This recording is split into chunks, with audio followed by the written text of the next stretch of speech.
တရေများမြန်မာနိုင်ငံကနှစ်ပေါင်းရာချီတက်တန်းရှိတဲ့စာသင်ကျောင်းကြီးတွေနဲ့တက္ကသိုလ်ကျောင်းဆောင်ဟောင်းတွေဟာပညာဗဟုသုတတွေရှာဖွေရာနေရာဖြစ်တယ်လို့တစ်ဖက်မှာလည်းဘယ်သူမှရှင်းပြလို့မရတဲ့ထိတ်လန့်စရာပုံမြင်တွေတည်ရှိရာနေရာလည်းဖြစ်ပါတယ်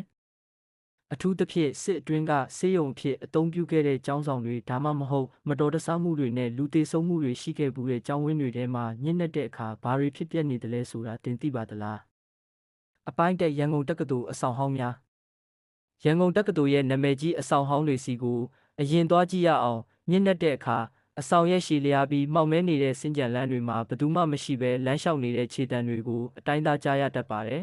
။ကျောင်းသားဟောင်းတွေရဲ့ပြောပြချက်အရအခန်းထဲမှာတယောက်တည်းစာချက်နေချိန်ဒါမှမဟုတ်အိပ်ပျော်ခါစားအချိန်တွေမှာတစုံတစ်ယောက်ကလှမ်းကြည့်နေတယ်လို့ခံစားရတာအိပ်ရာဘေးမှာလူရိပ်ကြီးရက်နေတာမျိုးတွေကိုကြုံမှုကြပါတယ်။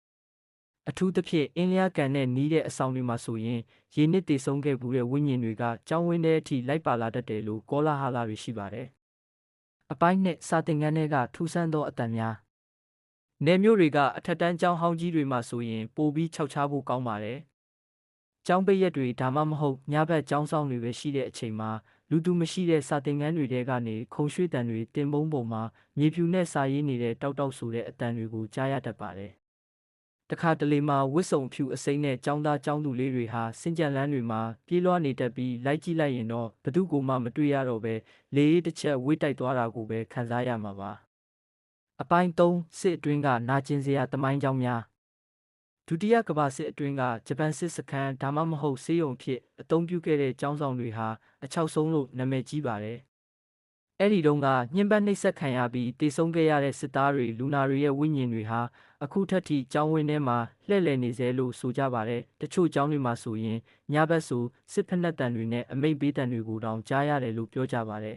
။ဒီဝိညာဉ်တွေဟာသူတို့ရဲ့နာကျင်မှုတွေမကျွတ်လွတ်မှုတွေကိုအခုထက်ထိဒီကျောင်းနေရန်တွေကြားမှာခြံထားခဲ့ကြတာပါ